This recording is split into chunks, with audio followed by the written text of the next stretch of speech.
This was expected. I think over the past several months, if you asked anybody who is following this Mueller investigation closely, the one thing they all agreed would probably happen would be that Paul Manafort would be indicted. And as a matter of fact, over those months, a number of people in Trump world have told me that they expected Manafort to be indicted. So that fact is just not a surprise.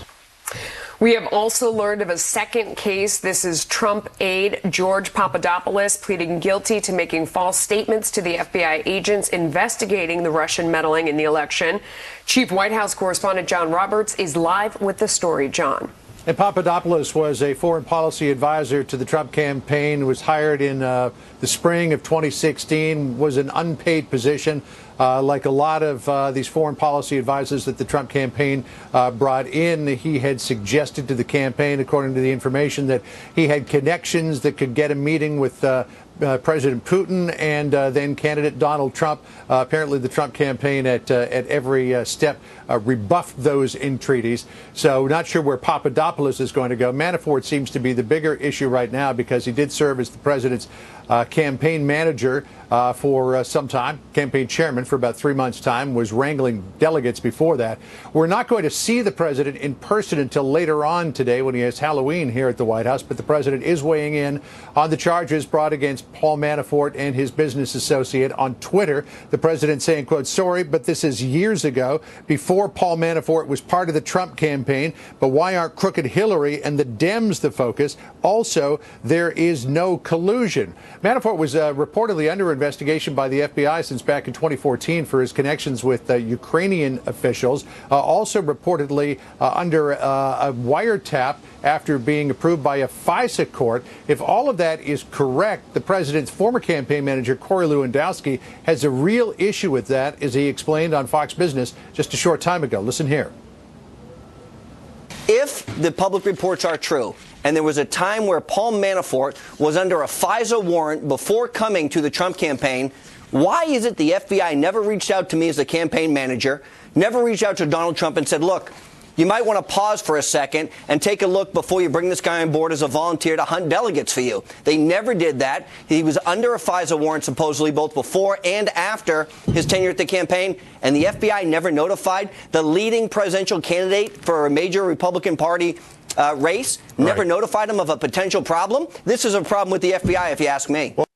Top Democrats are also weighing in on the indictments this morning. Senate Minority Leader Chuck Schumer saying in a statement, quote, "The president must not, under any circumstances, interfere with the special counsel's work in any way. If he does so, Congress must respond swiftly, unequivocally, and in a bipartisan way to ensure that the investigation continues." Sources familiar with the matter say that the president has absolutely no desire or intention to interfere with what Mueller is doing.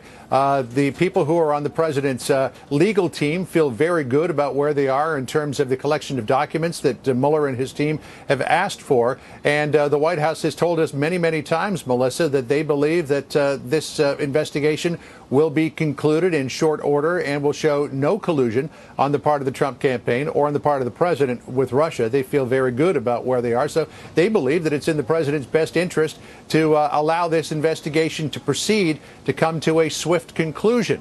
We will hear on the record this afternoon from Sarah Huckabee Sanders during her afternoon briefing today. And by the way, one other little announcement coming out of the White House today, we can expect that a choice of the Fed chairman, the new Fed chairman, will be announced here at the White House by the president on Thursday. Janet Yellen, we understand, is out of the running. Jerome Powell is the leading contender for that, so we'll see where that goes. Melissa? Interesting. All right, John Roberts, thank you. Thank you. For more on the Manafort indictment, let's bring in Larry Sabato, director of the Center for Politics at the University of Virginia. I've been through the indictment, 31 pages of it, looked at it fairly closely, Larry. I do not see the name Trump anywhere in the indictment. When the president says, he tweeted out this morning, that this all happened years ago and doesn't involve his campaign, essentially, is he right? Well, you're correct that the name Trump isn't mentioned, and Paul Manafort has his own problems, and I don't think anybody would want to be him this morning. Right. Look, we don't know what the Mueller team has and what they're going to do, and basically they've been pretty leak-proof. I kind of think the leak about these indictments came from the courthouse and not from the Mueller team. So we'll just have to see how it unfolds. The president is convinced that there was no collusion. And he feels that very strongly. He's tweeted it out. I'm sure his lawyers have told him to say little, to say as little as possible.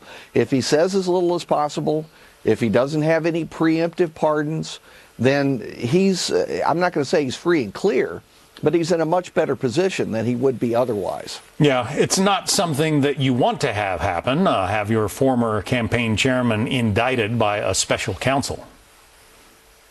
No, it's not a welcome development. You always ask yourself, what does the constellation of events look like? The best piece of news that is continuing and appears likely to continue is a very strong economy. And short of an unpopular war, even a big scandal won't derail a strong economy. So if that's the ace in your hand, then don't play a two-card, right? Right. Well, the other intriguing thing is that a former Trump campaign aide, George Papadopoulos, has been charged with lying to the FBI. We don't know exactly what this is about. It's the timing, extent, and nature of his relationships and interactions with certain foreign nationals whom he understood to have close connections with senior Russian government officials. It's kind of almost an afterthought here, but is it possible that there is bigger trouble for the Trump campaign there? Look, there might be. He's 30 years old, as I understand it, somewhere in that vicinity. So he was under 30, I guess, when these things happened. It's hard to believe he had that much influence or was that senior. And I'll be honest with you, and this is no cut to him, it's a cut to me, but I'd never heard of him before this indictment was announced today. Now, lying to the FBI is never a good thing. If you're in trouble for any reason, the first thing your lawyer tells you is either don't say anything at all, or whatever you do, don't lie to the FBI. That is really the beginning of deep trouble for anybody. So obviously he's pled guilty, so he's admitted that he is guilty on that. We'll see whether that leads anywhere. I simply don't know. Well, once again, the indictment for Paul Manafort involves money laundering and failing to register as a foreign agent. So it's a long way from there to any collusion with the Russians during the course of business in the Trump campaign. But there are some troubling new numbers for the president that we wanted to talk about.